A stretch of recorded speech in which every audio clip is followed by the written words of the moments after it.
అలాగే చేరి వచ్చిన మీ అందరికీ కూడా మన ప్రభువును మన రక్షకుడైన యేసుక్రీస్తు ప్రభు వారి ఉన్నతమైన నామంలో మీ అందరికీ నా వందనాలు. దేవుడు మరలా మనల్ని ప్రేమించి ఇటు రీతిగా ఈ రాత్రికాల సమయం మరొకసారి ఆయనతో కలిసి మనం సహవాసం చేయడానికి, ఆయన సన్నిధిని వెతకడానికి, ఆయన మాటల ద్వారా మన జీవితాలు మనం కట్టుకోవడానికి దేవుడు మన పట్ల చూపించిన తన అమితమైన ప్రేమను బట్టి దేవాది దేవునికి కృతజ్ఞతాస్తుతులు చెల్లించుకుంటున్నాను. ప్రియులారా, ఈ లోకంలో చాలా కట్టడాలు మనం చూస్తుంటాము. చాలా గొప్ప గొప్ప కట్టడాలు. మీకు తెలిసిన గొప్ప కట్టడాలు ఏమైనా ఒక రెండు చెప్పగలరా? రెండు చెప్పండి ఒకసారి. ఇది ప్రసంగంలా కాదు, మనం బైబిల్ స్టడీకే చెప్పుకుంటున్నాం. ప్రసంగం వేరు, బైబిల్ స్టడీ వేరు. మీకు తెలిసిన రెండు గొప్ప కట్టడాలు చెప్పండి. రెండు గొప్ప కట్టడాలు, పెద్దవి లేకపోతే గొప్పవి, రెండు చెప్పండి. చైనా గోడ, ఇంకేంటి అమ్మా? Burj Khalifa. ఇంకేంటి? చైనా గోడ ఉంది, బుర్జ్ ఖలీఫా ఉంది, ఈఫిల్ టవర్ ఉంది, పెట్రోనాస్ టవర్స్ ఉన్నాయి కదా, తాజ్మహల్ ఉంది, రకరకాల కట్టడాలు ఉన్నాయి ప్రపంచంలో. 250 అంతస్తులు, 260 అంతస్తులు, 160 అంతస్తులు, 150 అంతస్తులు, రకరకాల డిజైన్లో, రకరకాల ఎత్తుల్లో, రకరకాల ఇంజనీరింగ్ ప్లాన్లతో కట్టుకుంటున్నారు. కానీ ఒకటి కట్టడం మాత్రం రావట్లేదు ఎవరికి కూడా. ఒకదాన్ని కట్టడం మాత్రం చాలామందికి రావట్లే. అదేంటనంటే జీవితాన్ని కట్టుకోవడం రావట్లేదు. జ్ఞానవంతురాలు తన ఇంటిని ఏం చేస్తుందంట? కట్టుకుంటుందంట. మూఢురాలు ఏం చేస్తుందంట? తన చేతులతో తన ఇంటిని తానే ఊడబెరుక్కుంటుందంట. అంటే జీవితాన్ని కట్టడం, ఒక ఇంటిని కట్టడం ఇది రావట్లే. ఇంటిని కట్టడం అని అంటే సిమెంటు, ఇసుక అది కాదు. ఇల్లు ఎలా ఉండాలి, ఆ ఇంట్లోపల మన ప్రవర్తన ఏంటి, మన పిల్లల ప్రవర్తన ఏంటి, మన ప్రవర్తన ఏంటి, మనం ఎలాగా మసులుకోవాలి అనేది. యవనస్తుల జీవితాన్ని మనం చూస్తే నిజంగా ఈ దినాల్లో ఉన్న యవనస్తులు, ఈ రోజుల్లో ఉన్న యవనస్తులు ఇంకా వాళ్ళ జీవితం గురించి అసలు వాళ్ళకే అవగాహన లేదు. వాళ్ళ జీవితాల గురించి వాళ్ళకి అవగాహన లేదు పాపం. ఎందుకనంటే చెప్పేవాళ్ళు లేరు. ఒకవేళ చెప్పేవాళ్ళు ఉన్నా వినే పరిస్థితుల్లో లేరు. చెప్పేవాళ్ళు లేరు. ఒకవేళ చెప్పేవాళ్ళు ఉన్నా, చెప్పేవాళ్ళు లేరు అని అంటే అసలు లేరని కాదు, తక్కువ, రేర్. ఒకవేళ ఉన్నా వాళ్ళ మాటలు వినేవాళ్ళు లేరు. అంత సమయం ఈరోజు ఈ మనిషికి పెద్దగా లేదు. ఇది చూడండి, ఒక మాట మనం చదువుకుందాం. ముందుగానే చెప్పుకున్నాం మనం, ఇది ప్రసంగం ఏం కాదు, బైబిల్ స్టడీ. ఒకసారి 119వ కీర్తన తీయండి. ఒకసారి 119వ కీర్తన 9వ వచనాన్ని చదువుకుందాం ఒకసారి. యవనస్తులు దేని చేత తమ నడతను శుద్ధిపరుచుకుందురు? నీ వాక్యమును బట్టి దాన్ని జాగ్రత్తగా చూచుకొనుట చేతనే కదా అని చెప్పాడు. పైన ఏమేశాడు? పైన వాక్యం పైన ఏంటది? క్వశ్చన్ మార్క్ ఇచ్చాడు. అవునా? పైన క్వశ్చన్ మార్క్ వేశాడు, కింద ఏమిచ్చాడు? ఆన్సర్ ఇచ్చాడు. అంతేనా? క్వశ్చన్ అక్కడే ఉంది, ఆన్సర్ కూడా అక్కడే ఉంది. బైబిల్లో కొన్ని వచనాలు మనకి ఇలాగనే ఉంటాయి, కొన్ని సందర్భాలు ఇలాగనే ఉంటాయి. పైన ప్రశ్నలాగా అనిపిస్తూ ఉంటుంది, దానికి కింద సమాధానం దాని కింద చెప్తుంటాడు. ఇక్కడ కూడా పైన ఒక క్వశ్చన్ వేశాడు, యవ్వనస్తులు దేని చేత తమ నడతను శుద్ధిపరుచుకుందురు? దేన్ని బట్టి అనంటే దేవుని వాక్యాన్ని దాన్ని జాగ్రత్తగా చూసుకోవడాన్ని బట్టి అని చెప్పాడు. అంటే ఈ వచనంలో మనకేముంది, ఏమర్థమైంది చెప్పండి ఒకసారి. ఈ వచనంలో మనకు అర్థమైన విషయం ఏంటి? ఈ వచనంలో 119:9లో ఈ వచనంలో మనకు అర్థమైన విషయం ఏంటి? అందులో ఉన్న విషయం ఏంటి? యవ్వనస్తుల నడత ఏమైపోయే అవకాశం ఉంది? చెప్పాలి, అక్కడే ఉంది. యవ్వనస్తుల నడత ఏమైపోయే అవకాశం ఉంది? అపవిత్రమైపోయే అవకాశం ఉంది. కాబట్టి వాళ్ళు ఎలా శుద్ధి చేసుకుంటారు అని ప్రశ్నిస్తున్నాడు. యవ్వనస్తుల నడత అపవిత్రమైపోయే అవకాశం ఉంది, అపవిత్రమైపోతుంది. అయితే మరి అపవిత్రమైపోతే మరి ఎలాగ దాన్ని శుద్ధి చేసుకోవాలి? వాళ్ళు ఎలాగ మరలా వాళ్ళు మంచి వాళ్ళగా అవ్వాలి? ఎలాగ తమను తామును వాళ్ళు మరలా చక్కగా సరైన దారిలో పెట్టుకోవాలి అని అంటే కింద చెప్తున్నాడు, నీ వాక్యాన్ని జాగ్రత్తగా చూసుకోవడం ద్వారానే అని చెప్తున్నాడు కింద.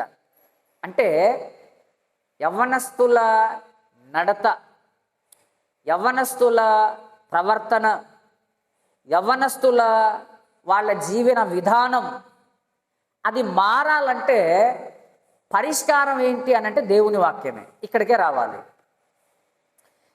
దేవుని వాక్యం దగ్గరికి రాకుండా లోకంలో ఎక్కడికి వెళ్ళినా ఎవరి దగ్గరికి వెళ్ళినా మనకు పరిష్కారం అనేది రాదు.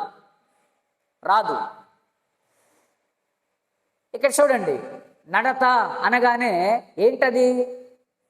నడత అంటే ఏంటి?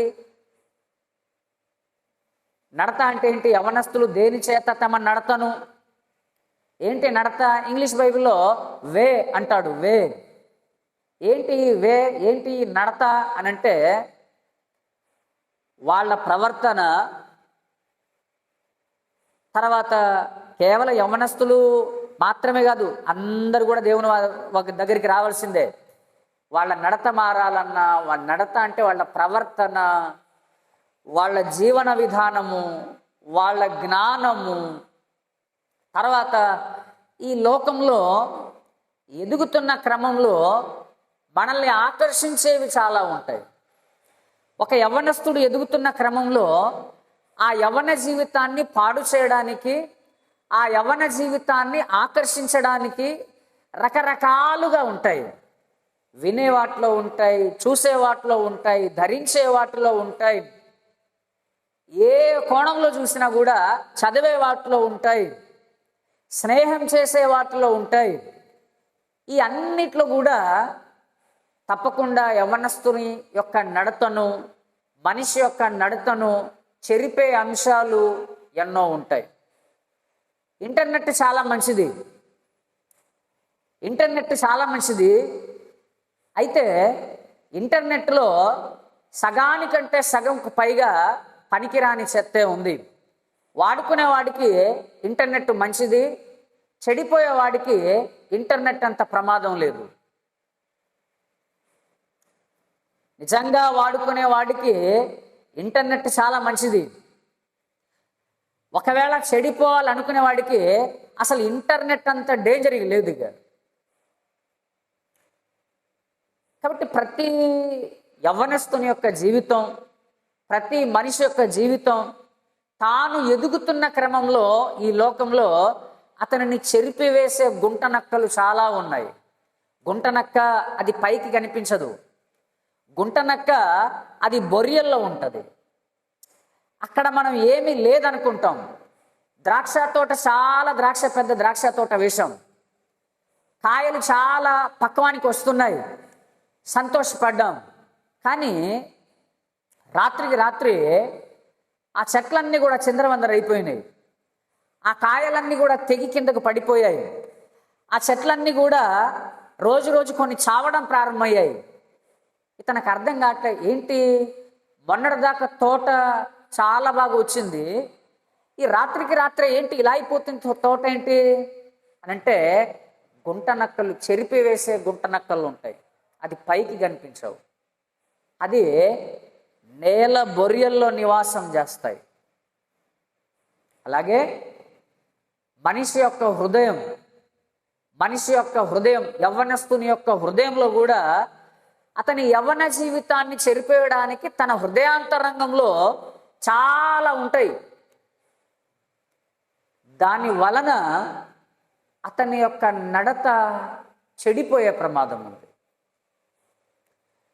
నడత చెడిపోయింది అనుకోండి, జీవితం అంతా చెడిపోయింది అంతే. ఎందుకనంటే జీవితంలో పైకి రావాలన్నా, జీవితంలో ఎదగాలన్నా యవ్వన దశ చాలా కీలకమైంది.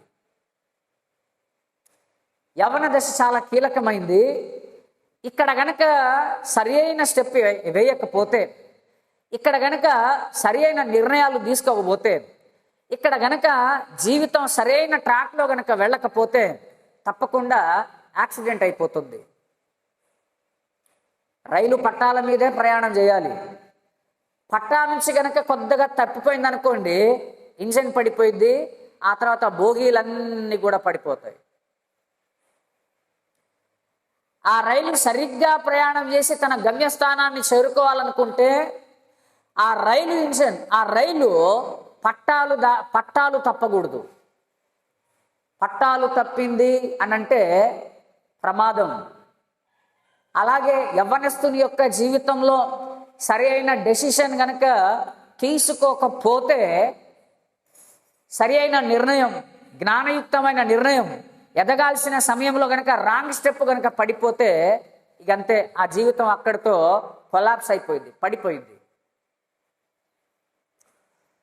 అందుకోసమే యవనస్తులు దేని వలన తమ నడతను శుద్ధిపరుచుకుందరు అనంటే దేవుని వాక్యాన్ని శ్రద్ధగా వినాలంట, దేవుని వాక్యాన్ని శ్రద్ధగా చూడాలి అని దేవుడు ఆయన మాటలలో మనకి సెలవిస్తున్నాడు. ఒకసారి ఇంకో వచనం, సామెతల గ్రంథము 19వ అధ్యాయం, సామెతల గ్రంథము 19వ అధ్యాయము 2వ వచనాన్ని దయచేసి మనం చదువుకుందాం.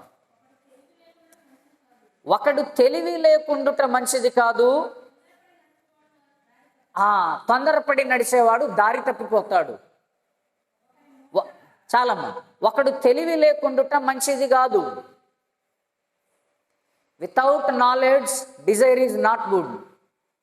అంటే జ్ఞానం లేకుండా, తెలివి లేకుండా కోరిక ఉండడం అది క్షేమం కాదు. జ్ఞానం లేకుండా, తెలివి లేకుండా కోరిక ఉండడం అది క్షేమం కాదు. అలాగే ఎవరైనా సరే తొందరపాటుతో అడుగులు వేసేవాడు దారి తప్పిపోతాడు. 2 మాటలు ఉన్నాయి అక్కడ. జ్ఞానము లేకుండా నీవు ఒకటి కోరుకోవడం అనేది అది నీకు క్షేమము కాదు. మరలా జ్ఞానము లేకుండా నీవు ఒక దానిని కోరుకోవడం, ఒక విషయాన్ని, ఒక వస్తువుని కోరుకోవడం అది క్షేమం కాదు. రెండవది, తొందరపాటులో గనక నీవు అడుగులు వేస్తే నీవు దారి తప్పిపోతావు. ఈ 2 విషయాలు అక్కడ చాలా స్పష్టంగా చెప్పాడు దేవుడు. ఈ తొందరపాటు వ్యవహారాలు, ఈ జ్ఞానం లేకుండా తీసుకునే నిర్ణయాలు ఈ యవ్వన కాలంలో చాలా ఎక్కువగా ఉంటాయి. యవ్వన కాలంలో చాలా ఎక్కువగా ఉంటాయి.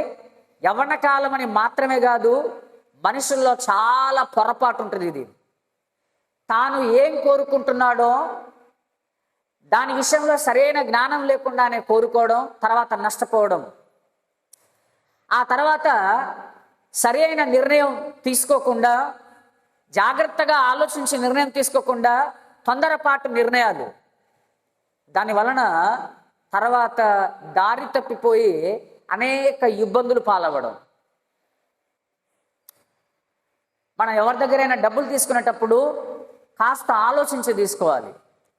మనకి ఎంత అవసరం ఉంది, ఎంతైతే సరిపోతుంది, మన దగ్గర ఎంత ఉంది, ఒకవేళ ఇంత తీసుకుంటే తర్వాత మరలా అతనికి మనం పే చేయగలమా, మరలా మనం చెల్లించగలమా, మరలా ఇంత టైం ఇచ్చాడు మనకు, ఇంత టైంలో ఇంత డబ్బు మనం మరలా అతనికి చెల్లించగలమా, ఒకవేళ చెల్లించలేకపోతే పరిస్థితి ఏంటి అని ముందుగానే ఆలోచించుకోవాలి. కానీ మనం ఏం చేస్తామంటే ఆ తొందరపాటి నిర్ణయాల్లో తర్వాత ఏదో ఒకటి చూడొచ్చులే, ఏదైనా చేయొచ్చులే, ఎటో ఒక్క దగ్గర నుంచి చేయొచ్చులే అనుకొని అక్కడ తీసేసుకుంటాం.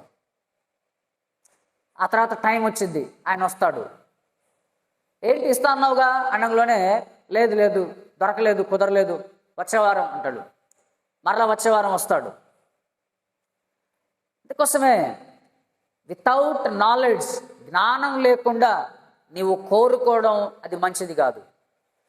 నీవు ఒకదాన్ని కోరుకుంటున్నావు అనంటే, ఒకదాన్ని నీవు ఆశిస్తున్నావు అనంటే తప్పకుండా నీకు జ్ఞానం ఉండాలి. ఆ విషయంలో తప్పకుండా మనకు జ్ఞానం ఉండాలి. అలాగే తొందరపాటుతో వేసే అడుగులు, తొందరగా జారిపోయే మాట, తొందరగా మన ప్రవర్తనలో మార్పు రావడం, దానివలన మనం దారి తప్పిపోయే ప్రమాదం ఉంది. దేవుని వాక్యం ఎలాంటిదనంటే, దేవుని వాక్యం అద్దం లాంటిది. దేవుని వాక్యం అద్దం. పొద్దున లేచి ఏం చేస్తారు, లేకపోతే స్నానం చేసి వచ్చిన తర్వాత ఏం చేస్తారు, అద్దం ముందు నిల్చొని చక్కగా తల దూవుకుంటారు. ఆ తర్వాత ముఖం మీద ఏమైనా మొటిమలు ఉన్నాయా, ఏదైనా చారలు ఉన్నాయా, ఒకవేళ మొటిమలు ఉంటే ఏ ఫెయిర్ అండ్ లవ్లీయో లేకపోతే ఫెయిర్ ఎవరో ఏదో ఒకటి రాసుకొని చక్కగా కవర్ చేసుకుంటాం. ఎందుకు అలా చేసాం అనంటే మన ఎదురుగా అద్దం ఉంది, అద్దంలో మచ్చలన్నీ కనబడుతున్నాయి. అద్దంలో మచ్చలన్నీ కనబడుతున్నాయి కాబట్టి మచ్చల్ని ఎలా కవర్ చేసుకోవాలి, ఎలా పోగొట్టుకోవాలి, ఏదైనా క్రీమ్ రాయాలా, ఏదైనా సబ్బు వాడాలా, లేకపోతే ఎలాగా అని రకరకాలుగా ఆలోచిస్తారు. దేవుని వాక్యం అద్దం లాంటిది. అద్దం. దేవుని వాక్యాన్ని చదువుతున్నప్పుడు మనలో ఉన్న లోపాలన్నీ కూడా దేవుడు మాట్లాడుతూ ఉంటాడు. అప్పుడు అనిపిస్తూ ఉంటుంది, నిజంగా ఇది నా జీవితంలో ఉంది, ఇది నా ఆలోచనలో ఉంది, ఇక్కడ నేను తప్పిపోతున్నాను, ఇక్కడ నేను సరిగ్గా లేను, దేవుడు నా గురించే మాట్లాడుతున్నాడు, వాక్యం నా గురించే మాట్లాడుతుంది అంటే నేను సరి చేసుకోవాలన్నమాట. ఒకసారి చూడండి, యాకోబు పత్రిక మొదటి అధ్యాయం, యాకోబు పత్రిక మొదటి అధ్యాయము 23-24 వచనాలు. ఎవడైనాను వాక్యము వినవాడై ఉండి దాని ప్రకారము ప్రవర్తించని వాడైతే ఆ వాడు తన అద్దములో తన సహజ ముఖమును చూచుకొని మనిషిని పోలి ఉన్నాడు. వాడు తన్ను చూచుకొని అవతలికి పోయి తానెట్టివాడో వెంటనే మరిచిపోవును గదా. దేవుని వాక్యము అద్దం లాంటిది.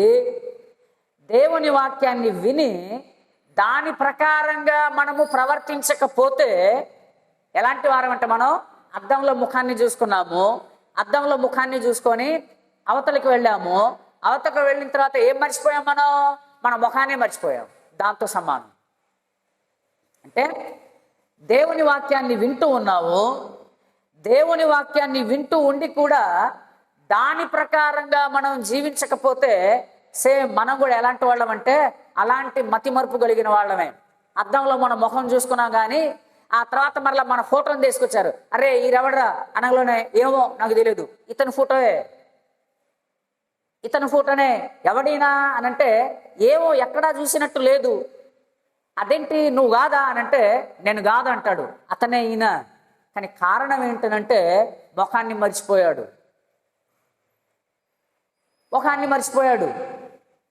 కేవలం వాక్యాన్ని వింటూ ఉండి మాత్రమే అలా వినుకుంటూ కాలక్షేపాన్ని చేసుకుంటూ వాక్యానుసారంగా మనం జీవించకపోతే మనం కూడా అట్లాంటి మతిమరుపు జబ్బు కలిగిన వాళ్ళమే. అలాంటి జబ్బు ఒకటి ఉంటుంది తెలుసా, తన ముఖాన్ని మర్చిపోయే జబ్బు ఒకటి ఉంటుంది. తన ముఖాన్ని తానే గుర్తుపట్టలేని ఒక జబ్బు ఉంటుంది, ప్రోసోపాగ్నోసియా అంటారు దాన్ని. అదొక నరాలకు సంబంధించిన జబ్బు. ఏదైనా ప్రమాదాల్లో కానీ మెదడు యొక్క ముందు భాగం కానీ లేకపోతే పక్కలు కానీ లోపల కనుక డ్యామేజ్ అయిపోతే అప్పుడు ఆ వ్యక్తి తన ముఖాన్ని కూడా గుర్తుపెట్టలేడు. కొంతమందికి ఇది పుట్టుకతో కూడా వస్తుంది. తన ముఖం తాను ఎప్పుడు కూడా గుర్తుపట్టలేడు. ఆయన మర్చిపోతూ ఉంటాడు, తన ముఖాన్ని మర్చిపోతూ ఉంటాడు. అదొక జబ్బు. మనం కూడా దేవుని వాక్యం, దేవుడు ఇక్కడ మాట్లాడుతున్నాడు, మీరు కేవలం వినువారు మాత్రమై ఉండి దాని ప్రకారంగా మీరు పాటించకపోతే మీరు కూడా అట్లాంటి జబ్బు కలిగిన వాళ్ళే అని వాక్యం చెప్తున్నాడు. నిజమే. కాబట్టి దేవుని వాక్యాన్ని వినడం ఎంత ప్రాముఖ్యమో విన్న దాని ప్రకారం జీవించడం చాలా ప్రాముఖ్యమైనది, చాలా చాలా ప్రాముఖ్యమైనది.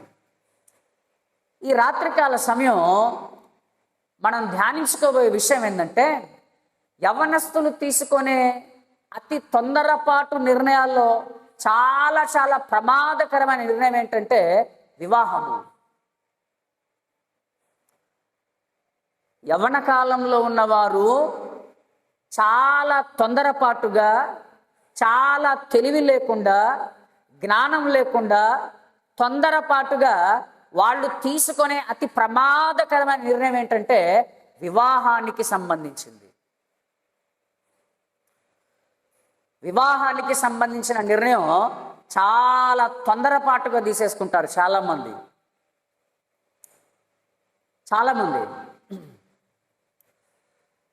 నాకు తెలిసిన ఆయన ఒకళ్ళు ఉన్నారు.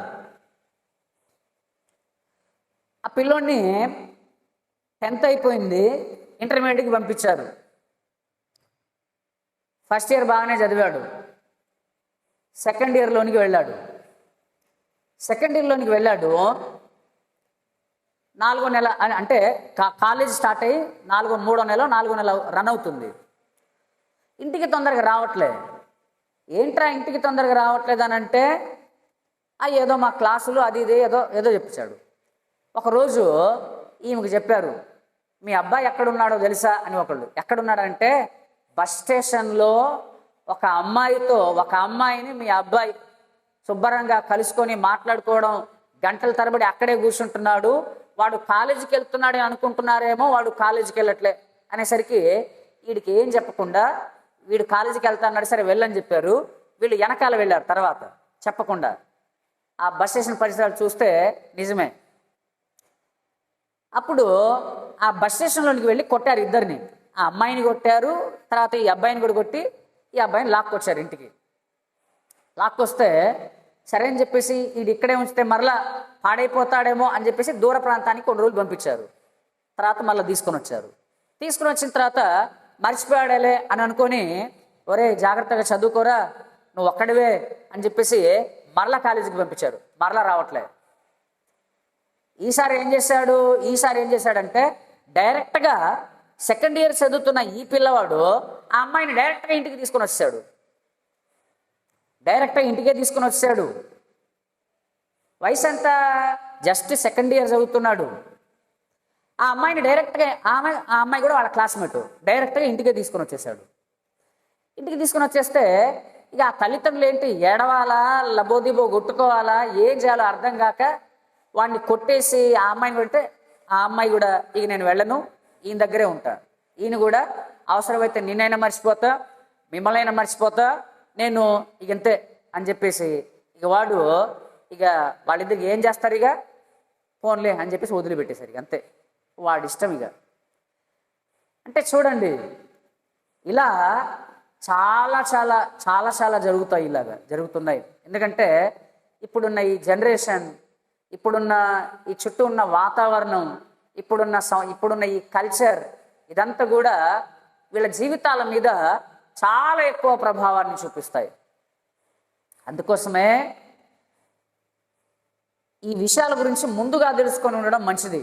ఎందుకంటే దారి తప్పకుండా ఉండాలంటే ముందుగా తెలియాలి, కొన్ని విషయాలు తెలియాలి. వివాహ విషయంలో చాలా చాలా తొందరపాటు నిర్ణయాలు.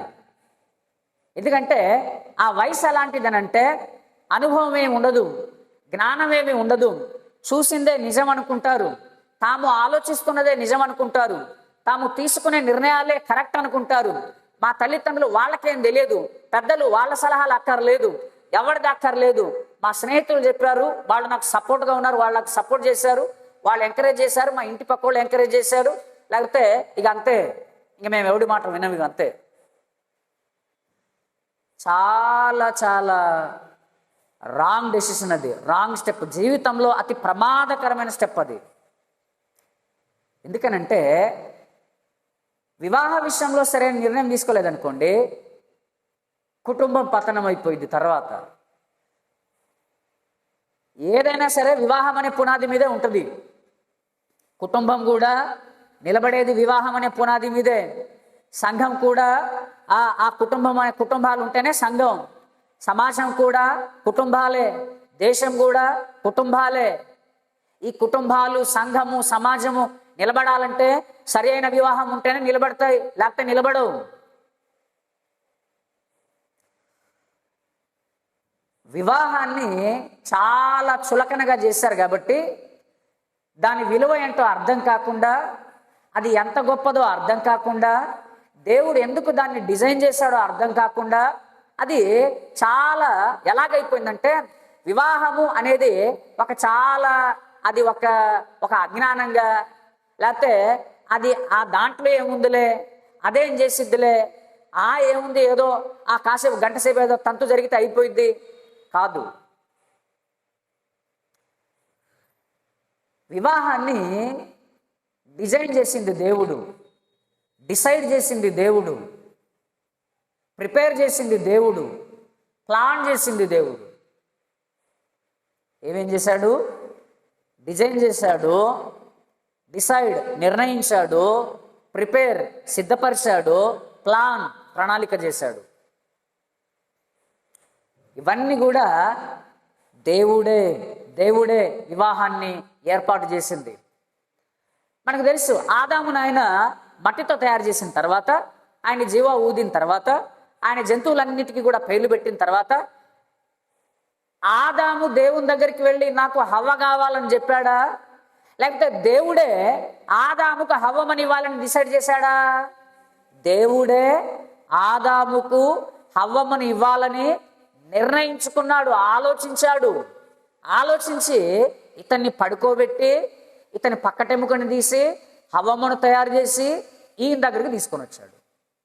అంటే ఇక్కడ వారిద్దరిని జత చేసే విషయంలో ఆలోచించింది ఎవరు? దేవుడు. నిర్ణయించింది ఎవరు? దేవుడే. ప్రణాళిక వేసింది ఎవరు? దేవుడే. సిద్ధపాటు చేసింది ఎవరు? దేవుడే. హవ్వమ్మను ఆదాము దగ్గరికి తీసుకుని వచ్చింది ఎవరు? దేవుడే. అసలు ఈయన ప్రమేయం ఏమైనా ఉందా? ఆదాము గారి ప్రమేయం ఏమైనా ఉందా? ఏమి లేదు.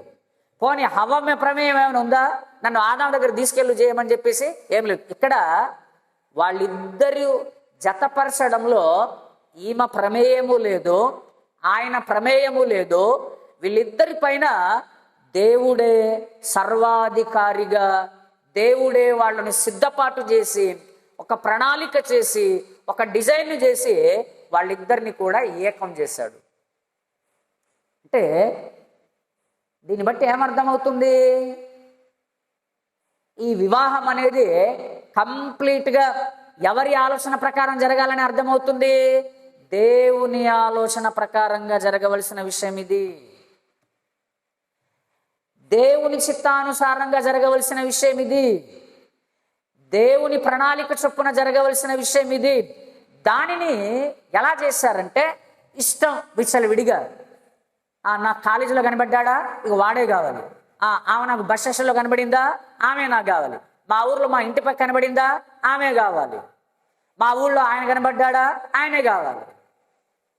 అంటే ఎవరి నిర్ణయాలు వాళ్ళు, ఎవరి ఆలోచన వారిది, ఎవరి ఇష్టం వారిది. చేయిస్తావా లేదా, లేకపోతే మేము వెళ్ళిపోతాం, ఇక అంతే. ఆలోచించాలి. కాబట్టి చూడండి, ఈ వివాహం వెనకాల కంప్లీట్గా దేవుడే దేవుడే దేవుడే. అసలు ఎందుకు పెళ్లి చేసుకోవాలి? దేనికోసం అండి పెళ్ళి? ఏం చేయడానికి పెళ్ళి? ఎందుకనంటే మనం హెబ్రీ పత్రిక 13:4 చదువుకుంటాం, వివాహము అన్ని విషయములలో ఘనమైనది అని చదువుకుంటాం మనం కదా. అసలు ఎందుకు ఘనమైనది అది? ఘనమైన వివాహాన్ని ఈరోజు నీచమైందిగా చేశారు. ఘనమైన వివాహాన్ని ఈరోజు హేళన, బజారుకి ఇచ్చేశారు, హేళనగా చేశారు దాన్ని. ఘనమైన వివాహాన్ని విలువలేని దానిగా చేస్తారు ఈరోజు. ఎందుకనంటే వివాహం యొక్క విలువ ఈరోజు ఈ మనుషులకు అర్థం కాలే. ఈ మనుషులకు అర్థం కాలే. ఘనమైనది నీచమైనది అయిపోయింది, ఘనమైనది విలువలేనిదిగా అయిపోయింది, ఘనమైనది అది దేనికి పనికి రాకుండా హేళనగా అయిపోయింది ఈరోజు. ఎందుకనంటే వివాహాన్ని దేవుడు ఎందుకు ఆయన మనిషికి ఎందుకు ఆయన ప్రవేశపెట్టాడంటే, వివాహం అయితేనే, వివాహానికి యేసుక్రీస్తు ప్రభువారి యొక్క శిలువ బలియాగానికి డైరెక్ట్ సంబంధం ఉంది. తెలుసా ఇది? వివాహంలో ఏముందో తెలుసా? యేసుక్రీస్తు ప్రభువారి యొక్క శిలువ బలియాగం ఉంది, వివాహంలో సువార్త ఉంది, వివాహంలో రక్షణ సందేశం ఉంది. వివాహం అనగానే ఒక అబ్బాయిని ఒక అమ్మాయిని నిల్చోబెట్టేసి ఏదో వాళ్ళిద్దరికి ఏదో కట్నాలు కానుకలు మాట్లాడేసి ఏదో తాళిగట్టి చేసి ఇక అయిపోయింది వెళ్ళిపోండి, అది కాదు.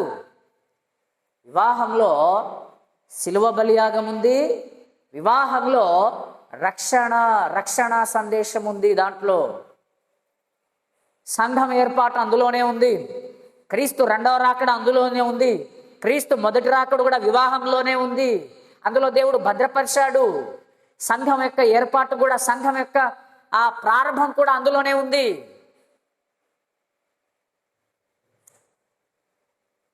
కాబట్టి వివాహాల విషయంలో ఒక తప్పుడు నిర్ణయం కనుక తీసుకుంటే జీవితాంతం కూడా మీరు బాధపడవలసిందే, ఏడవలసిందే. అది వేరే ఆప్షన్ ఏం లేదు, ఇక వేరే ఆల్టర్నేటివ్స్ ఏం లేవు, వేరే ప్రత్యామ్నాయ మార్గాలు ఏం లేవు. చెస్ ఆట ఆడేటప్పుడు ఒక స్టెప్ కనుక రాంగ్ స్టెప్ వేశారనుకోండి, ఆట అంతా కూడా పాడైపోయింది, ఆట అంతా చెడిపోయింది, ఆట అంతా కూడా చెడిపోయింది. ఆ తర్వాత చెడిపోతున్న ఆటను మరలా సవరించాలి, మరలా కరెక్ట్ దారిలోకి తీసుకొని రావాలంటే చాలా కష్టమైపోయింది. ఒక్కొక్కసారి గేమ్ అయిపోయింది అంతే, పడిన ఒక్క రాంగ్ స్టెప్తో గేమ్ అంతా కూడా అయిపోయింది.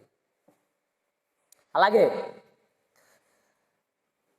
మీ జీవితాల్లో, అంటే యవనస్తుల జీవితంలో, యవనస్తుడు కూడా, ఒక యవనస్తురాలు కూడా తన జీవితంలో తీసుకునే ఒక రాంగ్ స్టెప్తో తన జీవితం అంతా కూడా పేకమేడలా కూలిపోయే ప్రమాదం 99.99% ఉంది, కూలిపోయింది.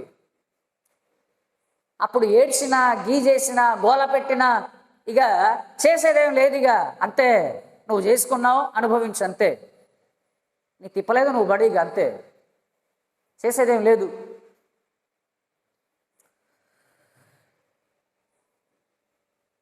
ఈ తీసుకునే నిర్ణయాలు, అంటే ఈ తప్పుడు నిర్ణయాల్లో చాలామంది ఏం చేస్తారంటే, మాకు ఇష్టమైంది, ఆయన ఇష్టమయ్యాడు, లేకపోతే ఈమె ఇష్టమైంది, మేము చేసేసుకున్నాం. యవనస్తుల యొక్క ఆలోచనలు, వీళ్ళ విధానాలు ఆ వయసులో ఎలా ఉంటాయనంటే, ఎందుకంటే వీళ్ళకి అనుభవాలు ఏమి ఉండదు కాబట్టి, జీవితంలో దేన్ని కూడా అనుభవించి ఉండలేదు కాబట్టి, సరైన నిర్ణయాలు ఎలా తీసుకోవాలో అది కూడా తెలియదు, అడగరు కాబట్టి వీళ్ళు కొన్ని నిర్ణయాలు తీసేసుకొని మేమేదో చాలా ఘనకార్యం చేసేసాము, మేమేదో చాలా పెద్ద మంచి నిర్ణయం తీసేసాము, అసలు మా జీవితం ఎలాగ ఊహించుకుంటారంటే ఒక సీతాకోక చిలుకులాగా జీవితం అంతా కూడా రంగురంగులమయంగా ఉంటుందేమో అనుకుంటారు. ఉంటుందే. ఒక్కసారి జీవితంలోనికి అడుగుపెట్టిన తర్వాత జీవితం అలాగేం అనిపించదు. జీవితంలో మనం వెళ్తున్నప్పుడు ఈ జీవితం అనే దారిలో కొన్నిసార్లు ముళ్ళు వస్తాయి. గులాబీ పువ్వును చూడంలోనే వెంటనే కోసేయాలనిపించింది, కానీ ఆ పువ్వు కింద ముళ్ళుంటాయి అనే సంగతి మర్చిపోవద్దు. ఆ పువ్వు కింద ముళ్ళుంటాయి. దాన్ని చూడంలోనే ఏమనిపించింది? వెంటనే కోసేయాలనిపించింది. ఎందుకంటే కంటికి అంత ఆకర్షణగా ఉంటుంది, అంత అందంగా ఉంటుంది. దాన్ని వెంటనే కోసేయాలని చెప్పేసి తబక్కుని చేయబెట్టామనుకో, ముళ్ళు కిందే ఉంటాయి, ముళ్ళు గుచ్చుకుంటాయి. కాబట్టి ఆకర్షించబడ్డాము గదా, అందంగా ఉంది గదా, లేకపోతే ఇదేదో నాకు చాలా క్షేమం అనుకుంటా గదా అని అనుకుంటే జాగ్రత్త, తొందరపడొద్దు. ఎందుకంటే ప్రతి మనిషి, ప్రతి వివాహం పైన దేవుని యొక్క ప్రణాళిక ఉంది, దేవుని యొక్క చిత్తం ఉంది. దాన్ని ఏర్పాటు చేసింది ఆయన, దానిని ప్రవేశపెట్టింది ఆయన, మొదటి వివాహాన్ని జరిపించింది ఆయన, తర్వాత దాన్ని నడిపించేది ఆయన. అలాంటప్పుడు ఆయన చేతిలో మనం పెట్టాలి కానీ, ఆయన ఆలోచన కొరకు మనం కనిపెట్టాలి కానీ, ఆయన ఎవరిని తీసుకొస్తాడో అప్పటి వరకు మనం వెయిట్ చేయాలి కానీ, ఆయన ఎవరిని సిద్ధపరిచారో అప్పటి వరకు మనం కనిపెడుతూ ఆయన సన్నిధానంలో ఉండాలి కానీ, అసలు మన సొంత నిర్ణయాలు ఏంటి? అందుకోసమే ఈరోజు కుటుంబాలన్నీ ఎందుకు ఫెయిల్ అయిపోతున్నాయి? చేసుకుంటున్నారు, చేసుకుంటున్న తర్వాత ఎలా అయిపోతున్నాయి? గొడవలు, తగాదాలు, విడిపోవడాలు, విడాకులు, ఆత్మహత్య చేసుకోవడాలు, కట్నం తీసుకురాలేదని చెప్పేసి టార్చర్ పెట్టడాలు, కట్నం తీసుకురాలేదని చెప్పేసి అవసరమైతే కుటుంబ సభ్యులే చంపి పారేస్తున్న సంఘటనలు ఎన్ని లేవు? ఎన్ని లేవు? బోలెడు ఉన్నాయి. తొందరపాటు నిర్ణయాలు తీసేసుకొని ఇద్దరు కలిసి కొంతకాలం వాళ్ళు కొనసాగించి, ఆ తర్వాత నన్ను మోసం చేశాడు, లేకపోతే ఈమె నన్ను మోసం చేసింది, వాడు నన్ను మోసం చేశాడు అని చనిపోయిన సందర్భాలు, కృంగుబాటులోనికి వెళ్ళిన సందర్భాలు, జీవితం అంతా కూడా ఆ జ్ఞాపకాలను తలంచుకుంటూ వేరే ఒకటి దగ్గరికి వెళ్ళిన జీవితం అంతా కూడా ఆ జ్ఞాపకాలను తలంచుకుంటూ పిచ్చివాళ్ళు అయిపోతున్న వారు చాలామంది ఉన్నారు. చాలామంది ఉన్నారు. కాబట్టి సరి అయిన నిర్ణయం, చాలా కరెక్ట్ నిర్ణయం మన జీవితంలో తప్పకుండా. ఎందుకంటే అసలు వివాహమే కరెక్ట్గా లేకపోతే జీవితం అంతా పడిపోయేది, ఏం లేదుగా, తర్వాత ఏం ఉండదుగా. ఒక సబ్జెక్ట్ ఫెయిల్ అయిపోయారనుకోండి, మరలా రాసుకోవచ్చు, ఇబ్బంది ఏముంది, నష్టం ఏముంది. ఒకసారి వ్యాపారంలో లాస్ వచ్చింది అనుకోండి, తర్వాత జాగ్రత్త పడవచ్చు, నష్టం ఏముంది. ఒక వస్తువు మనం సరైనది తేలేదు, మరలా వెళ్ళి మార్చవచ్చు, ఇబ్బంది ఏముంది. కానీ జీవితం అలాంటిది కాదు. ఒక్క నిర్ణయం తీసుకున్న తర్వాత, ఒక్కసారి నువ్వు రాంగ్ స్టెప్ వేసిన తర్వాత, ఒకళ్ళతో ముడిపడిన తర్వాత నాకు అర్థం కాలే, తర్వాత నాకు తెలియలే, ఇప్పుడు మార్చేసుకుంటా, నాకు వద్దు అని అంటే అట్లాంటిదే లేదు. దానికి బైబిల్ కూడా ఒప్పుకోదు, దేవుని వాక్యం కూడా ఒప్పుకోదు. దానికి నీ జావు ఇక అంతే.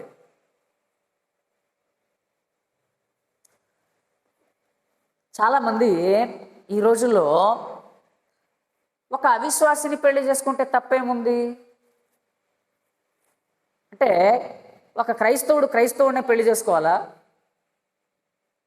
మరి మనకు కూడా విశాల హృదయం ఉండొద్దా? అవునా? చాలామంది ఏమనుకుంటారు, మరీ అంత స్వార్థమా? క్రైస్తవులు అంటే ఒక విశ్వాసినే పెళ్లి చేసుకోవాలంటే, అవిశ్వాసం చేసుకోవచ్చుగా, అవిశ్వాసం చేసుకొని మార్చుకోవచ్చుగా. మరి దేవుడు మనం ఒక ఆత్మను రక్షించినట్టేగా. ఇది నిజమేనా? ఇప్పుడు ఒక అవిశ్వాసిని మనం చేసుకున్నాం, ఒక అవిశ్వాసం చేసుకుంటే మనం వెళ్ళి వాళ్ళని మార్చేసామనుకోండి, మరి ఒక ఆత్మను రక్షించినట్టేగా. అవునా? అలా జరిగిద్దా? చాలామంది ఇట్లా ఆలోచించే వాళ్ళు కూడా ఉంటారు. ఒక అవిశ్వాసిని పెళ్లి చేసుకుందాం, లేకపోతే ఒక అవిశ్వాసి ఆయన నేను ఇష్టపడ్డా. ఎందుకంటే ఇట్లాంటివి చాలా క్రైస్తవ కుటుంబాల్లో, క్రైస్తవ కుటుంబం వీళ్ళేమో చాలా భక్తిగా ఉండి అబ్బాయో అమ్మాయో, ఆ తర్వాత కాస్త పరిచయాలు అయిపోతే అప్పుడు నేను కూడా మీ దేవుణ్ణి నమ్ముకుంటా, నేను కూడా ప్రార్థనకు వస్తా, నేను కూడా మంచిగానే ఉంటా అనేసరికి ఈమె కూడా మంచిగానే మాట్లాడుతున్నాడుగా, నేను కూడా వస్తా అంటున్నాడు. మళ్ళీ ఈయన అనుకుంటా మంచిగానే మాట్లాడుతుందిగా, ఒక ఆత్మను మనం రక్షించినట్లయిద్దిగా. కానీ గుర్తుపెట్టుకోండి, అది జరగని పని. 100లో ఏదో ఒకటి అలా అయింది, కానీ అది జరగని పని. ఒకసారి చూడండి దేవుడు ఏం చెప్తున్నాడో ఇట్లాంటి ఆలోచన విధానంలో ఉన్న వాళ్ళ గురించి. చూడండి ఒకసారి దేవుడు ఏం చెప్తున్నాడో. కొరింథీయులకు రాసిన మొదటి పత్రిక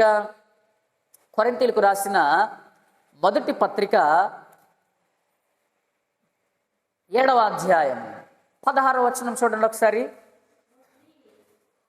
ఓ స్త్రీ, నీ భర్తను రక్షించదవో లేదో నీకేమి తెలియను. పురుషుడా, నీ భార్యను రక్షించదవో లేదో నీకేం తెలుసు, నీకు తెలుసా అంటున్నాడు. రక్షిస్తావని నీకు తెలుసా? నువ్వు రక్షించుకుంటావని నీకు గ్యారెంటీ ఉందా?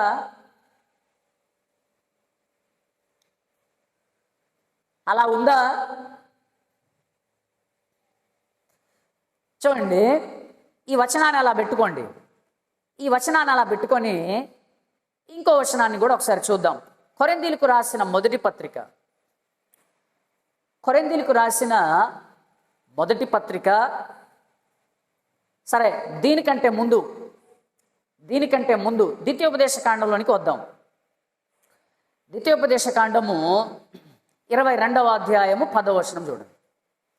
ద్వితీయోపదేశ కాండము 22వ అధ్యాయము 10వ వచనం.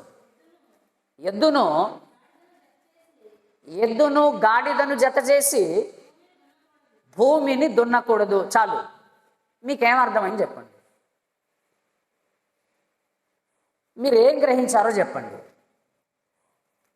దేన్ని జత చేసి భూమిని దున్నకూడదు? ఎద్దుని, గాడిదను. అసలు భూమిని ఎలా దున్నుతారు? చెప్పండి. 2 ఎద్దులు ఉండాలి, అంతే కదా? 2 ఎద్దులకి నాగలి కట్టి ఆ 2 ఎద్దులతోనే భూమిని దున్నుతారు. కానీ ఇక్కడ దేవుడు ఏ కాంబినేషన్ వద్దంటున్నాడు? ఎద్దు, గాడిద. ఈ రెండింటిని జత చేసి నువ్వేం చేయొద్దు, నేలను దున్నకూడదు అని చెప్పాడు. ఎందుకు దున్నొద్దు? గాడిద జంతువేగా, ఎద్దు కూడా జంతువేగా, 2 జంతువులేగా. పోనీ ఒకటి గాడిద ఒకటి మనిషి అని చెప్పలేదుగా, పోనీ ఒకటి ఎద్దు ఒకటి మనిషి అని చెప్పలేదుగా, 2 జంతువులేగా. ఎందుకొద్దు చెప్పండి, ఎందుకొద్దు అంటే గాడిద చేసే పని ఎద్దు చేయదు, ఎద్దు చేసే పని గాడిద చేయదు. గాడిద నడిచే విధానం ఒకటి, ఎద్దు నడిచే విధానం ఒకటి. గాడిద బలం ఒకటి, ఎద్దు బలం ఒకటి. అవునా? కరెక్టేనా? గాడిద నడిచే విధానం ఒకటి, ఎద్దు నడిచే విధానం ఒకటి. గాడిద చేసే పని వేరు, ఎద్దు చేసే పని వేరు. గాడిద బలం వేరు, ఎద్దు బలం వేరు. ఎక్కడ మ్యాచ్ అవ్వట్లే, ఎక్కడ కూడా మ్యాచ్ అవ్వట్లే. ఇప్పుడు ఈ వచనంలోనికి రండి. కొరింథీయులకు రాసిన 2వ పత్రిక 6వ అధ్యాయం. కొరింథీయులకు రాసిన 2వ పత్రిక 6వ అధ్యాయము. కొరింథీయులకు రాసిన 2వ పత్రిక 6వ అధ్యాయము 14 నుంచి 16 వచనాలు చూడండి ఒకసారి. మీరు అవిశ్వాసులతో జోడుగా ఉండకుడి, నీతికి దుర్నీతితో ఏమి సాంగత్యము, వెలుగునకు చీకటితో ఏమి పొత్తు, క్రీస్తునకు బెలియాలతో ఏమి సంబంధము, అవిశ్వాసతో విశ్వాసికి పాలెక్కడిది, దేవుని ఆలయమునకును విగ్రహములతో ఏమి పొందిక, మనము జీవము గల దేవుని ఆలయమై ఉన్నాము అని చెప్పాడు. ఇక్కడ విశ్వాసికి అవిశ్వాసికి పొత్తు జోడు ఏమి లేదు. వెలుగుకు చీకటితో పొత్తు కానీ సంబంధం కానీ జోడు కానీ ఏమీ లేదు. క్రీస్తుకు బెలియాలు అంటే యేసు ప్రభు వారికి సైతానికి ఎలాంటి పొత్తు ఎలాంటి సంబంధం లేదు. అలాగే ఒక విశ్వాసికి ఒక అవిశ్వాసితో, ఒక విశ్వాసికి ఆ ఇద్దరి మధ్య సంబంధం ఏమీ లేదు, పొత్తేమీ లేదు. ఇప్పుడు సొలొమోను గారు ఉన్నాడు. ఏం చేశాడు ఆయన? ఇశ్రాయేలు స్త్రీలనే చేసుకున్నాడా? చేసుకోలే. ఒకసారి చూడండి, సొలొమోను గారి కంటే జ్ఞానవంతులేం కాదు మనం మార్చేద్దాం అనుకోవడానికి. భూమి మీద జ్ఞానవంతుడిగా పిలువబడిన ఆయన జీవితంలో చేసిన పొరపాటు చూడండి ఎలాగా గతి తప్పి వెళ్ళిపోయాడో. రాజుల మొదటి గ్రంథము 11వ అధ్యాయము నేను చదువుతాను, మీ బైబిల్ చూడండి. మొదటి వచనం నుంచి నేను చదువుతున్నాను, మీ బైబిల్ చూడండి. మోయాబీయులను, ఎదోమీయులు, అమ్మోనీయులు, షీదోనీయులు, హిత్తీయులు అను జనులు మీ హృదయములను తమ దేవతల తట్టు త్రిప్పుదురు గనక వారితో సహవాసం చేయకూడదనియు వారిని మీతో సహవాసం చేయనీయకూడదనియు యెహోవా ఇశ్రాయేలుకు సెలవిచ్చి ఉన్నాడు. అయితే రాజైన సొలొమోను ఫరో కుమార్తెను గాక ఆ జనములలో ఇంకా అనేక మంది పరస్త్రీలను మోహించి కామాతురత గలవాడై వారిని ఉంచుకొనుచు వచ్చెను. అతనికి 700 మంది రాజకుమార్తెలైన భార్యలను 300 మంది ఉపపత్నులను కలిగి ఉండిరి. ఈ మాటను అండర్లైన్ చేయండి. అతని భార్యలు అతని హృదయమును త్రిప్పివేసిరి. సొలొమోను వృద్ధుడైనప్పుడు అతని భార్యలు అతని హృదయమును ఇతర దేవతల తట్టు త్రిప్పగా అతని తండ్రి అయిన దావీదు హృదయము వలె అతని హృదయము దేవుడైన యెహోవా ఎడల యథార్థము కాలేదు అని ఉంది. బహుశా ఈయన కూడా అనుకొని ఉంటాడేమో, వీళ్ళందరినీ చేసుకున్న తర్వాత మార్చేయవచ్చుగా, పెద్ద కష్టమేముంది, నేను చాలా జ్ఞానవంతునిగా ధర్మశాస్త్రం నాకు బాగా తెలుసుగా, కాబట్టి వీళ్ళందరినీ చేసుకున్న తర్వాత మార్చేసుకుంటాను, ఇబ్బంది ఏముంది, అవసరమైతే చేసుకుంటానని 1000 మందిని ఉంచుకున్నాడు. కానీ ఏం అవలే, ఈయన మారిపోయాడు. వాళ్ళని మార్చడం కాదు, ఈయన మారిపోయాడు, ఈయన భ్రష్టుడయ్యాడు. అలాగే సంసోను గారి కంటే బలవంతులమేం కాదు మనం. తిమ్నాతు స్త్రీని మార్చాడా? దేవుని వైపుకి త్రిప్పాడా? లేదు. గాజాలోనికి వెళ్ళి వేశ్య దగ్గరికి వెళ్ళాడు, అక్కడ మార్చాడా ఆమె హృదయాన్ని దేవుని వైపుకు? లేదు. షోరెకులలో దెలీలా దగ్గరికి వెళ్ళాడు, ఆమె హృదయాన్ని మార్చగలిగాడా? లేదు. గుర్తుపెట్టుకుందాం, సొలొమోను కంటే జ్ఞానవంతులము కాదు, సంసోను గారి కంటే బలవంతులమేం కాదు. మనం వాళ్ళకే అవ్వలే, మన వల్ల ఏం అవదు. అదే చెప్పాడు, ఓ స్త్రీ నీ భర్తను రక్షించదో లేదో నీకేమి తెలియను, నీకు తెలుసా అంటున్నాడు. గ్యారెంటీ ఇస్తావా? వాడు మారతాడని గ్యారెంటీ ఇస్తావా? తర్వాత పురుషుడా, నీ భార్య రక్షించదో లేదో నీకేమైనా తెలుసా అని అంటే, నీవు పెళ్లి చేసుకున్న తర్వాత నా భార్యను మార్చేసుకుంటావులే అని అనుకుంటే గ్యారెంటీ ఏమైనా ఇవ్వగలవా ఆ మారిద్దని? లేదు. అసలు నమ్మిన వాళ్ళే భ్రష్టులైపోతున్నారు. ఇంకా ఇది ఎక్కడ అయింది? ఇంకా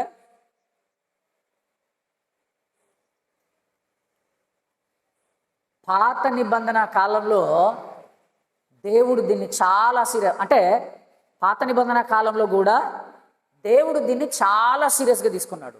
ఎంత సీరియస్గా తీసుకున్నాడంటే, ఒకసారి చూడండి, ఎజ్రా గ్రంథము 9వ అధ్యాయం. ఎజ్రా గ్రంథము 9వ అధ్యాయం. ఎజ్రా గ్రంథము 9వ అధ్యాయం 1-2 వచనాలు దయచేసి చదవండి.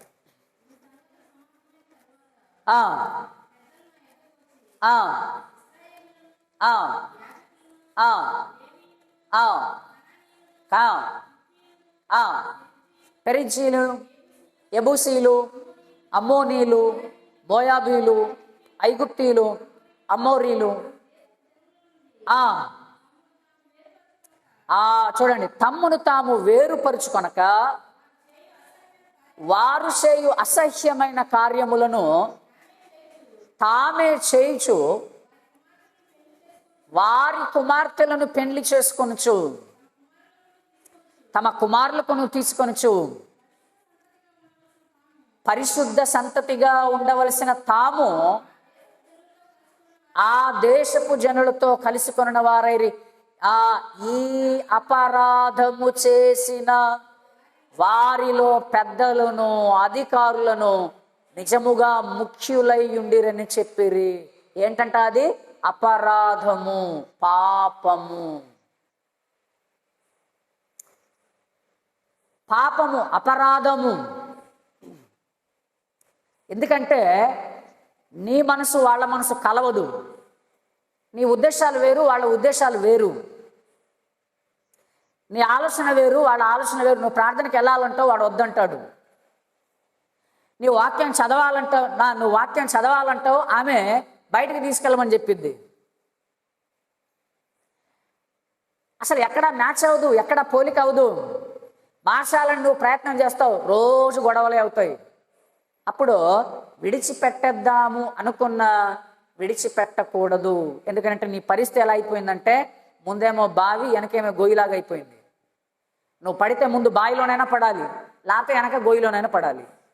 తప్పించుకోవడానికి వీల్లేదు. ఇక ఒకసారి కట్టుకున్న తర్వాత విడాకులు ఇవ్వడాన్ని బైబిల్ గ్రంథము, దేవుడు ఎట్టి పరిస్థితుల్లో కూడా దాన్ని అనుమతించడు. ఒకవేళ విడిచిపెట్టేస్తావా, అది ప్రమాదం. ఒకవేళ కావాలని వాడే విడిచిపెట్టేశాడా, నీకు ఒకవేళ ఉండాలని అన్నా, నీకైతే ఇష్టమే ఉంది, వాడే విడిచిపెట్టేశాడా, దానికి వాడే ఉత్తరవాది. కాబట్టి చూడండి, ఈ అపరాధము అని చెప్పాడు. దేవుడేమో చేయొద్దంటే వీళ్ళేమో వాళ్ళందరినీ చేసేసుకున్నారంటే వీళ్ళు. అలాగే నెహెమ్యా గ్రంథం కూడా చూడండి, అక్కడ కూడా ఒక విషయాన్ని దేవుడు మన కోసం రాయించాడు. నెహెమ్యా గ్రంథము 13వ అధ్యాయం. నెహెమ్యా గ్రంథము 13వ అధ్యాయము మీరు 23 నుంచి 27 వచనాలు రాసుకోండి. నేను చదువుతాను చూడండి. ఆ దినములలో, చాలా ఇంపార్టెంట్ వచనాలు ఇవి. ఆ దినములలో అష్టోదు, అమ్మోను, మోయాబు సంబంధులైన స్త్రీలను వివాహము చేసుకున్న కొందరు యూదులు నాకు కనబడిరి. వారి కుమారుల్లో సగం మంది అష్టోదు భాష, అంటే ఫిలిస్తీన్లు, అష్టోదు భాష మాట్లాడువారు. వారు ఆయా భాషలు మాట్లాడువారు గాని యూదుల భాష వారిలో ఎవరికి రాదు. ఎందుకనంటే ఇది అక్రమ సంతానంగా, అంటే సంకర జాతి కదా, అంటే వీళ్ళు జాతులు మారిపోయారు. ఇక్కడ యూదుల భాష వారికి రాదంట. అంతటా నేను వారితో వాదించి వారిని శపించి కొందరిని కొట్టి వారి తల వెంట్రుకలను పెరికివేసి, మీరు వారి కుమారులకు మీ కుమార్తెలను ఇయ్యకయు, మీ కుమార్తెలకైనను మీకైనను వారి కుమార్తెలు పుచ్చుకొనకయు ఉండవలెనని వారి చేత దేవుని పేరట ప్రమాణము చేయించి ఇట్టి కార్యములు జరిగించి ఇశ్రాయేలీల రాజైన సొలొమోను పాపము చేయలేదా? సొలొమోను చేసింది పాపము చేయలేదా? అనేకమైన జనులలో అతని వంటి రాజు లేకపోయినను అతడు తన దేవుని చేత ప్రేమింపబడిన వాడై ఇశ్రాయేలీలందరి మీద రాజుగా నియమింపబడినను అన్య స్త్రీలు అతని చేత పాపము చేయించలేదా? అండర్లైన్. అన్య స్త్రీలు అతని చేత పాపము చేయించలేదా? కాగా ఇంత గొప్ప ఆ కీడు చేయనట్లునో, మన దేవునికి విరోధముగా పాపము చేయనట్లునో అన్య స్త్రీలను వివాహము చేసుకున్న మీ వంటి వారి మాటలను మేము ఆలకింపవచ్చునా అని అడిగిరి. చూసారు ఇక్కడ ఎంత కరాఖండిగా ఇక్కడ దేవుడు మాట్లాడుతున్నాడు.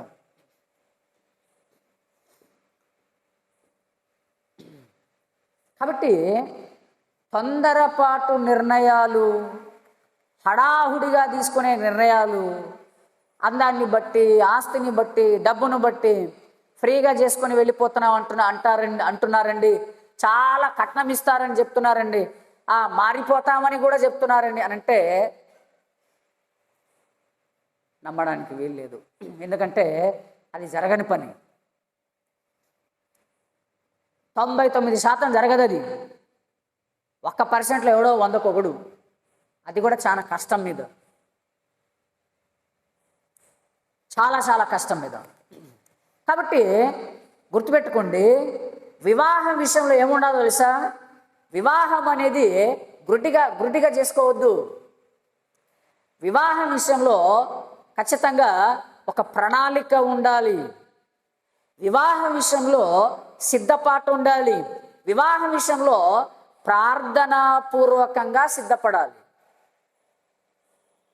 వివాహం అంటే ఏదో జాబ్ ఉందా, ఆస్తి ఉందా, అందంగా ఉందా, తెల్లగా ఉన్నాడా, లేకపోతే ఇంకా వెనకాల బ్యాక్గ్రౌండ్ ఏముంది అని చెప్పేసి వాళ్ళు వచ్చి మాట్లాడేశారండి, మేము వెళ్ళి మాట్లాడేసి వచ్చేసాం, అంతా అయిపోయింది, పలానా రోజు పెళ్ళి అని ఏదో గుడ్డిగా ఏదో హడావుడిగా చేసుకునేది కాదు ఇది.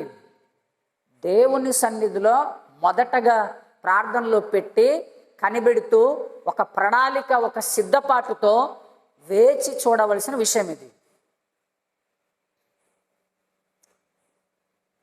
తర్వాత పెళ్లి చేసుకునేటప్పుడు మొహమాటాలు ఉండకూడదు. అంటే మా అమ్మోళ్ళు చేసుకో అంటున్నారు కాబట్టి ఇక నేను కూడా మా అమ్మోళ్ళకి ఎదురు చెప్పలేక చేసుకుంటాను, అలాంటిది కాదు. అంటే ఫ్రీగా చేసుకుంటాం అన్నారుగా, చేసుకోవచ్చుగా, ఏమైంది? అవతలవాడు ఎలా ఉంటే మనకేంటి? వాడికి ఆస్తి ఉంది, అందం ఉంది, ఉద్యోగం ఉంది, దేవుడా తర్వాత మారతాడులే మారతా అంటున్నాడుగా. మొహమాటం అంటే ఇట్లా. ఆ తర్వాత పిల్లోడు చక్కగా ఉన్నాడు, మంచి ఉద్యోగం ఉంది కాబట్టి ఎంత కట్నం కావాలి, ఎంతైనా ఇస్తాం అని వచ్చారనుకోండి. ఈ పిల్లవాడేమో మంచి విశ్వాసి. అప్పుడు ఈ తల్లిదండ్రులు అంటారు పక్క నుంచి, ఒరే చాలా కట్నం వస్తుంది, డబ్బులు బాగా ఇస్తామంటున్నారు, అక్కడ ఫ్లాట్ కూడా రాయిస్తామంటున్నారు, చేసుకోవచ్చుగా, తర్వాత మార్చుకో, పెళ్లి చేసుకున్న తర్వాత మార్చుకో, ఏమైంది? నీ దగ్గరే ఉంటుందిగా. ఇలా మాట్లాడినప్పుడు ఈ మొహమాట పడేసి ఒప్పేసుకొని సర్లే మీ ఇష్టమే మీ చిత్తమే అనేసి అట్లాంటి మొహమాటాలు ఉండొద్దు. ప్రార్థనాపూర్వకంగా ఒక ప్రణాళిక, ఒక సిద్ధపాటు కలిగి దేవుని ఆయన ఏ మనిషిని అయితే నడిపిస్తాడో అప్పటి వరకు వేచి చూడాలి. అది మనకు చేతనవ్వాలి. ఎందుకంటే మన సొంత నిర్ణయాలు తీసుకోవడానికి ఇది మన సొంతంగా చేసుకునేది కాదు. వివాహం అనేది ఆయన ఏర్పాటు చేసింది, ఆయన చేశాడు. చేసింది ఆయనే, నిర్ణయించింది ఆయనే, చేసింది ఆయనే, సిద్ధపాటు చేసింది ఆయనే, ఆలోచించింది ఆయనే. కాబట్టి ఇదంతా కూడా ఆయన ద్వారా జరగాలి. కానీ నా ఇష్ట ప్రకారము అని వెళ్ళామంటే ఇక అంతే, ఇక మెడలో ఉరితాడేసుకున్నట్టే. ఇక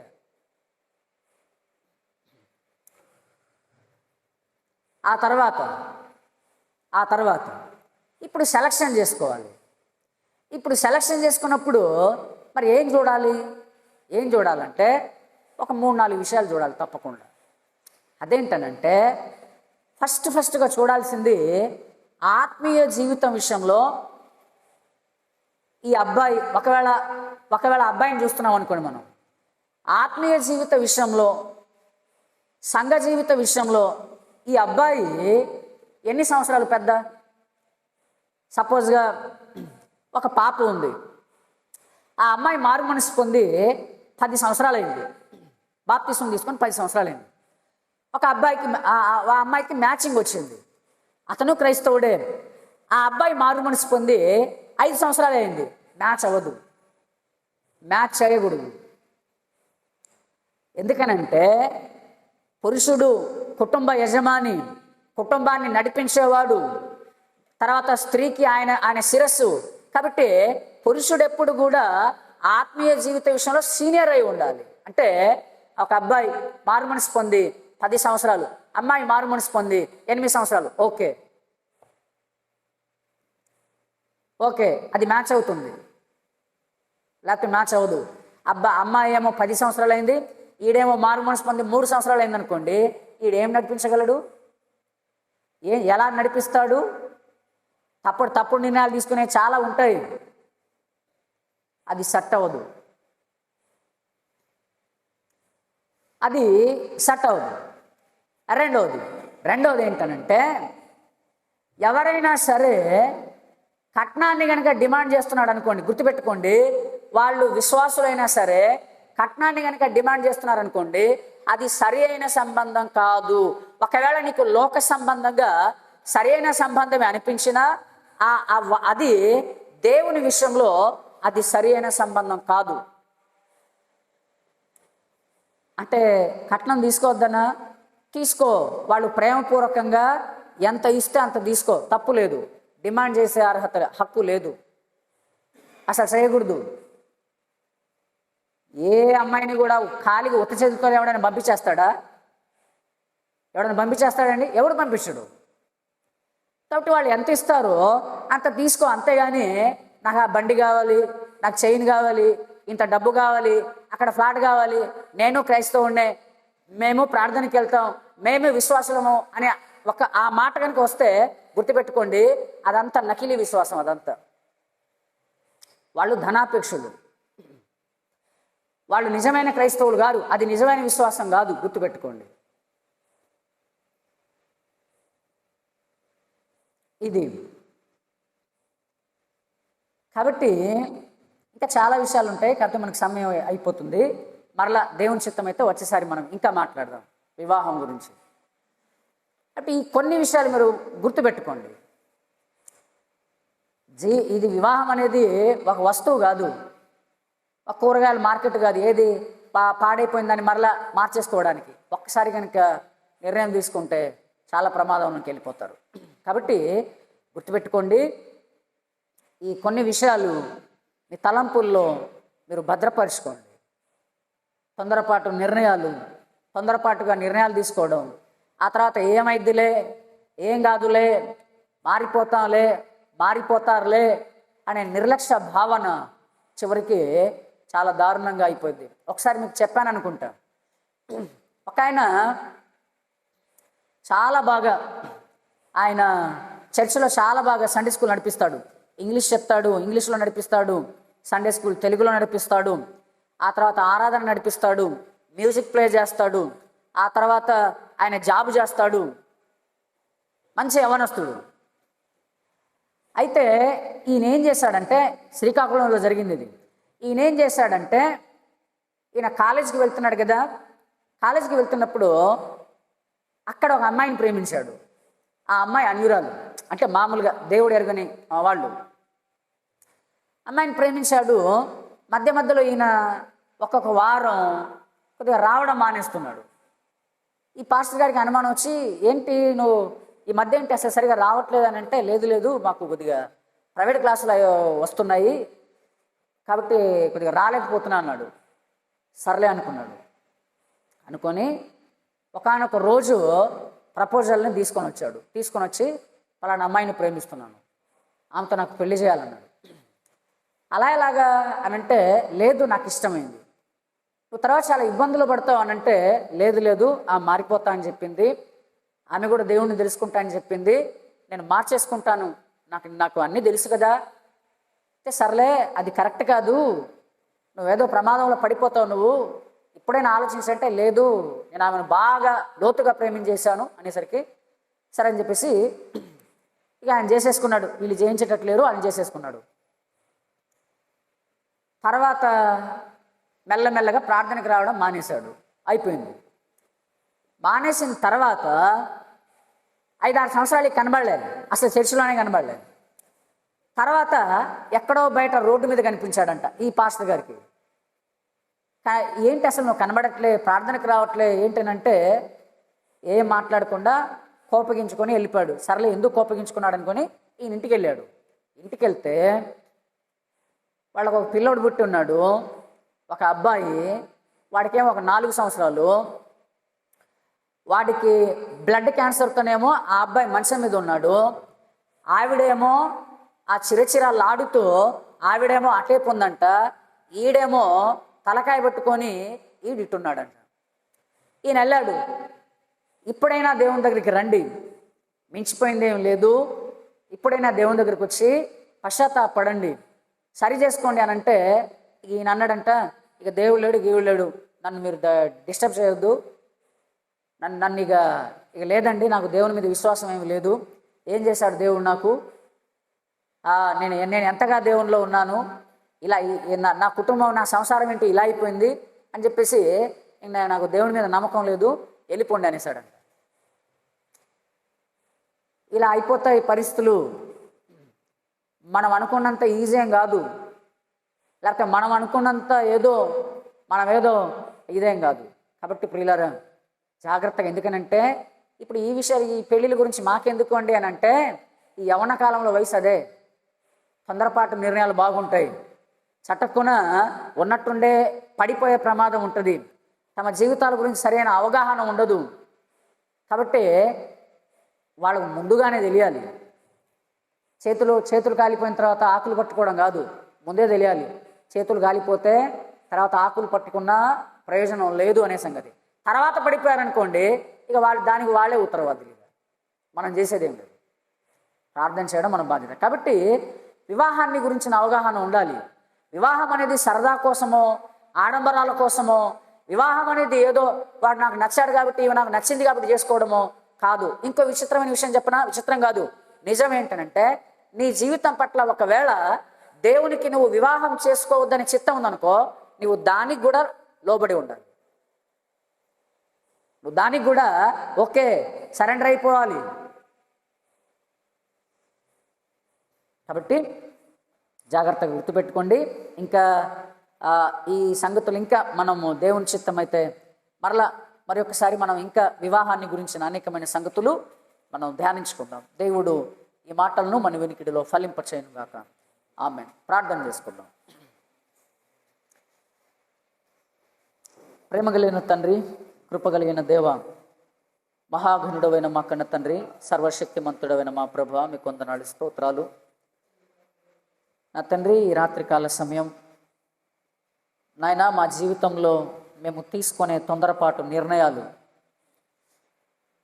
మేము దేన్నైతే కోరుకుంటున్నామో దాని పట్ల సరి అయిన జ్ఞానం లేకపోతే, తొందరపాటు నిర్ణయాలు గనక మా జీవితంలో మేము తీసుకుంటే మేము దారి తప్పిపోయే ప్రమాదం ఉంది అని తండ్రి, వివాహ విషయంలో తొందరపాటు నిర్ణయాలు ఎలాంటి ప్రమాదాన్ని తీసుకుని వస్తాయో, ఎలాగా మీ నుంచి మమ్మల్ని దూరం చేస్తుందో ప్రభువా, కుటుంబంలో శాంతి సమాధానము నెమ్మది లేని జీవితంగా, దేవుడు లేని జీవితంగా ఎలాగా జీవితం అంతా చిందరవందర అయిపోతుందో కొన్ని సంగతులు ఈ రాత్రికాలం మీ బిడ్డలతో నా తండ్రి ముచ్చరించడానికి మీరు ఇచ్చిన ఈ యొక్క సమయాన్ని బట్టి వందనాలు నాయన. ఈ మాటలు తండ్రి మీ బిడ్డల హృదయాల్లో నాటబడి నోరంతలుగా ఫలించగలిగే భాగ్యం దయచేయండి. వివాహం మీరు ఏర్పాటు చేసినదని, మీ ఆలోచన ప్రకారమే జరిగిందని, మీ ఆలోచన ప్రకారమే జరగాలని, మీ చిత్తమే వివాహంలో నెరవేరాలని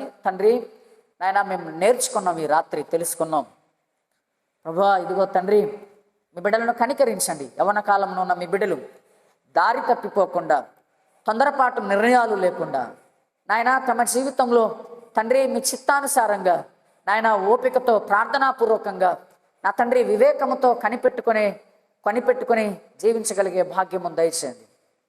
ఈ రాత్రికాలం అంతా తండ్రి మీ చేతులకు అప్పగించుకుంటున్నాం. వచ్చిన మీ బిడ్డలందరినీ బట్టి పేరు పేరున వందనాలు స్తోత్రాలు నా తండ్రి. వారి తండ్రి నాయన మీ బిడ్డలు ప్రయాణంలో కూడా తోడుగునండి. ఈ రాత్రి అంతా కూడా మీ చేతులకు అప్పగించుకుంటున్నాం, మీ చిత్తానికి సమర్పించుకుంటున్నాం. రేపటి దినం ఉదయకాలం మరలా మీ సన్నిధానంలో ఆరాధనలో మమ్మల్ని నడిపించమని, మీ సహాయము దయచేయమని నా తండ్రి మిమ్మల్ని వేడుకుంటూ ప్రాధేయపడుతూ ఈ ప్రార్థన విజ్ఞాపన మనవులన్నీ మా ప్రభువును రక్షకుడైన యేసుక్రీస్తు వారి శ్రేష్టమైన నామంలో స్తుతించి ప్రార్థించి బ్రతిమిలాడి మిక్కిలి వినయంతో అడిగి వేడుకుంటున్నాను తండ్రి, ఆమేన్. మన తండ్రి అయిన దేవుని ప్రేమ, కుమారుడైన యేసుక్రీస్తు ప్రభు వారి కృప, ఆదరణకర్త అయిన పరిశుద్ధాత్మ దేవుని యొక్క అన్యోన్య సహవాసం ఇప్పుడున్నో ఎల్లప్పుడున్నో సర్వలోకంలో ఉన్న సకల పరిశుద్ధులందరికీ సార్వత్రిక సంఘమంతుడితో పాటు మనందరితో పాటు సదాకాలం తోడుగా ఉండి నడిపించునుగాక. ఆమేన్.